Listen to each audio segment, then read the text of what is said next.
Pardonne-nous nos offenses comme nous pardonnons aussi. Voilà un morceau un petit peu difficile à dire lorsque nous prions la prière du Notre Père. Et si cette partie de la prière nous questionne, nous pose problème pendant que nous prions, alors c'est bon signe. Ça veut dire qu'un travail se fait en nous pour nous poser la question, est-ce que nous avons bien pardonné comme le Christ nous le demande? Jésus le Christ est l'incarnation du pardon. Et la croix et la résurrection sont aussi pardon du péché, effacement de toutes les fautes de l'être humain depuis le début jusqu'au retour du Christ. Le langage qui est utilisé dans les évangiles est un langage bizarrement économique. Il s'agit de remettre la dette, la remise de dette.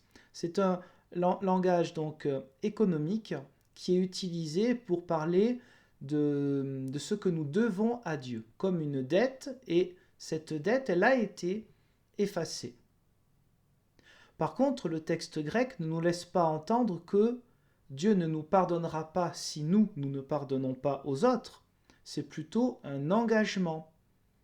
Dieu a fait le premier pas, donc pardonne-nous nos offenses, comme nous pardonnons aussi. L'un n'est pas lié à l'autre, mais l'un appelle l'autre.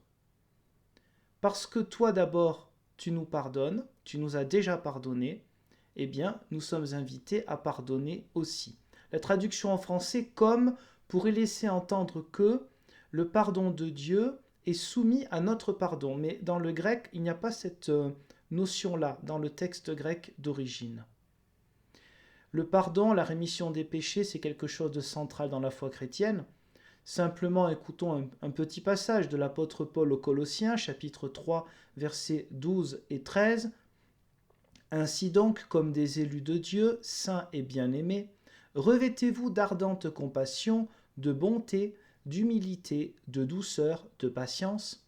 Supportez-vous les uns les autres et faites-vous grâce réciproquement, on pourrait traduire par pardonnez-vous réciproquement, si quelqu'un a à se plaindre d'un autre, comme le Christ vous a fait grâce, vous aussi faites de même. Faire grâce, c'est-à-dire aller au-delà des défauts de l'autre. La gratuité, c'est inconditionnel. Il n'y a pas de condition au pardon, de condition à une nouvelle relation positive entre soi et l'autre personne. Ainsi, puisque nous sommes au bénéfice du pardon et de la grâce de Dieu, si nous nous disons chrétiens, nous sommes appelés, nous sommes exhortés, notamment par cette prière qui nous engage, à faire de même. Bien sûr, c'est le cheminement de toute une vie et il n'y a jamais rien d'acquis dans la vie chrétienne. C'est pour ça qu'il y a des communautés, qu'il y a des églises et qu'il y a les saintes écritures et la prière pour nous rappeler que ce cheminement est fondamental pour nous accompagner et pour éclairer notre vie.